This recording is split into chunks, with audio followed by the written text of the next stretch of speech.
Bonjour à tous et bienvenue dans la minute du coach. Aujourd'hui, on voit comment bien faire du sled push. Ça veut dire qu'on a notre petit traîneau, le sled, et qu'on va chercher à le pousser sur une distance.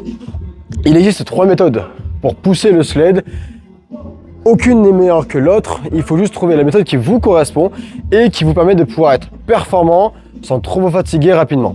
Donc, testez les 3 méthodes et trouvez celle qui vous arrange le mieux. Première méthode, celle qu'on voit le plus souvent, on a les mains sur forcément les 2 poteaux du sled, on va avoir les bras tendus, les bras qui vont rester tendus et puis on va pousser. C'est pas simplement mettre les bras et pousser. On va vraiment essayer de garder le corps gainé pour ne pas travailler qu'avec le dos. Je m'explique. Ce que je veux dire par là, c'est qu'il ne faut pas pousser comme ça.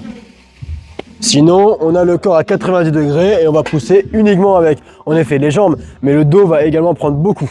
Donc, on va essayer de se gainer et d'aller chercher plutôt à envoyer les pieds beaucoup plus loin derrière pour être aligné et surtout serrer les fesses et serrer les abdos. Là, on a un gainage qui permet au corps d'être bien structuré, de pouvoir pousser avec tout le corps et non pas que le dos. Donc, on est ici et là, on va faire des petits mouvements. Ça ne sert à rien d'aller chercher hyper loin. On va plutôt travailler avec les pointes de pied pour bien s'ancrer au sol. On est gainé, on serre les fesses et on pousse. Deuxième méthode, le but va être pour celle-ci et pour celle d'après d'avoir les bras pliés. Ça permet pour certains de moins engager les bras, les épaules et ça permet d'avoir peut-être un petit peu moins mal en haut du corps. Mais il faut essayer. Vous mettez les mains toujours au même endroit, mais vous allez avancer les épaules et la tête beaucoup plus loin que le poteau. Donc je dépasse mes épaules et ma tête. Le but, c'est pas seulement d'écarter les coudes, mais c'est de rentrer un petit peu les coudes au corps pour qu'il y ait une structure au niveau du coude, du corps. Donc le corps entier pousse mon bras vers l'avant. On est ici, et là c'est pareil, on doit gainer et pousser.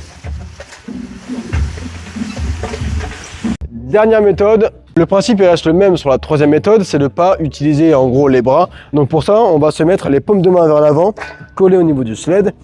On va venir coller les avant-bras sur le poteau et pareil, dépasser les épaules et la tête du sled. Comme ça, on ne va pas utiliser les bras et c'est le corps entier qui va pousser le traîneau et c'est pas uniquement les bras. Et on est ici, pareil, on gaine, on serre l'abdos et on pousse.